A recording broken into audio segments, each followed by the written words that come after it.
Good morning, Ollie Goeldner with your 8:30 Hunter News update. Emergency services have freed a man who was trapped inside his car after it rolled in the Hunter Valley this morning. Paramedics, police and New South Wales Fire and Rescue were called to the scene at 6:20am following reports of a crash. A single vehicle reportedly lost control before rolling on Stanford Street between Neath and Abermain Streets at Palaw, Maine. He was extricated safely just before 7:30am and has been transported to hospital for treatment. Motorists are advised to exercise caution and use an alternative route and follow directions on site. A $2 billion deal struck at a Queensland smelter has given workers hope for the future of Tomago aluminium. The investment, made by energy giant Rio Tinto and the Queensland state government, worked to bail out the Boyne smelter from financial ruin. The Australian Workers' Union has pointed out Rio Tinto is a major shareholder at Tomago's smelter, with the New South Wales government being asked to consider making a similar move. The union's National Secretary, Paul Farrow, says the smelter's workers are facing unemployment by 2028.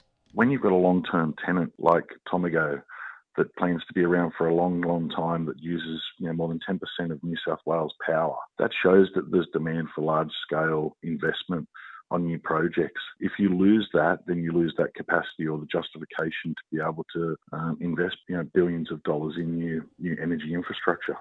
New data has revealed Hunter gamblers lost a collective $660 million to poker machines last year. The Newcastle and Lake Macquarie regions copped the biggest losses locally, with Newcastle gamblers putting in $55 million into the pokies in the third quarter of 2025 alone. West New Lambton was the highest ranked club in the Hunter for gambling profits, with its 533 gaming machines coming in at number 20 across the state. However, Muswellbrook and District Workers Club made the most profit per machine locally, ranking 27th in the state with only 61 gaming machines. Hunter boaters and surfers are being asked to keep out of the water both today and over the weekend. Hazardous conditions are expected with strong winds and a swell of up to 8 metres expected along the Hunter coast. Marine Rescue New South Wales Acting Deputy Commissioner Dan Dumas says residents should avoid the coastlines as well. We have seen far too many rock fishers lose their lives recently. Rock fishing, without a doubt, is a high-risk coastal activity in favourable conditions. With the forecast this weekend, over the next few days, it's an absolute no-go. The crocodile rescued from a Wallsend Creek is now set to be permanently relocated. Authorities are still investigating the crocodile's appearance in Ironbark Creek last month, with suspicions it could have been an illegally dumped pet. The Australian Reptile Park's Billy Collette says the croc has been named Wally. The beautiful little Freshie's settled right into his quarantine enclosure here at the Australian Reptile Park. He's doing really well, he's feeding, he's got a bit of attitude and everything's looking really good. Port Stephens Council is calling for active community input regarding the development of a revised Raymond Terrace Place plan.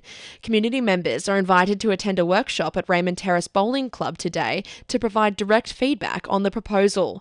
Mayor Leah Anderson says council is eager to hear some of the new ideas some residents may have. We want to be able to gather people around. We'll probably have some interactive sort of workshop-y type sessions where people can, write down or put sticky notes or draw pictures or whatever it might be. But we just want the input from the community because that's where some of the best ideas come from.